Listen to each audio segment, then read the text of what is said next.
Sonra deyir ki, minlərlə insan məşədə gedir, bir dənə ya Allah sözünü eşitməzsən. Ged məşəddə bax şuna. Yəni axmaqlığın, səfehliyin, sən sərsəmliyin həddinə bax. Yəni axmaq söz də bu insan üçün çoxdur.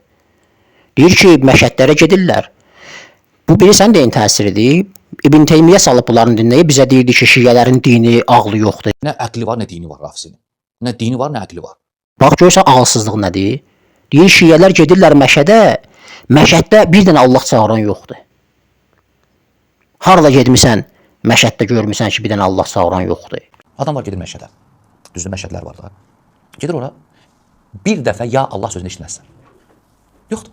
اللهم ارزقنا توفيق الطاعة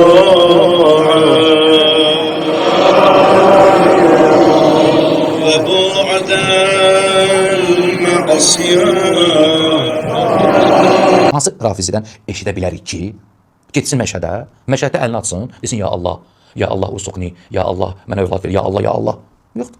اللهم ارزقنا توفيق الطاعة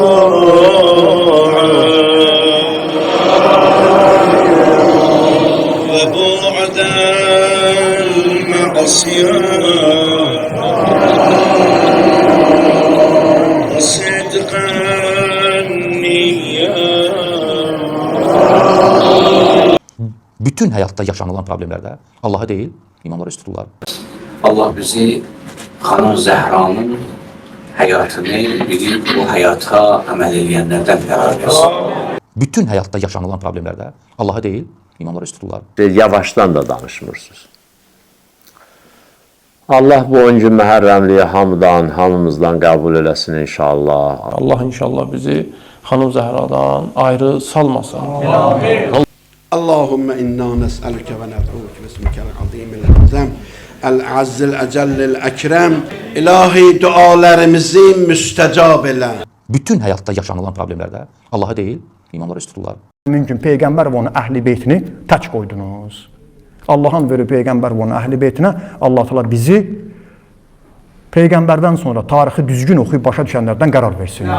Allah'ım bizləri öz başına bırakma günah. Bütün həyatda yaşanılan problemlərdə Allah'a deyil, imamlara üst tuturlar. Utanmadan, qızarmadan oturub yalan danışır, ağ yalan danışır, qırmızı yalan danışır, qara yalan danışır. Kişi yalan danışmaz. Kişi yalan danışmaz. Dedim, bildim, vəssalam. Qutardı söhbət.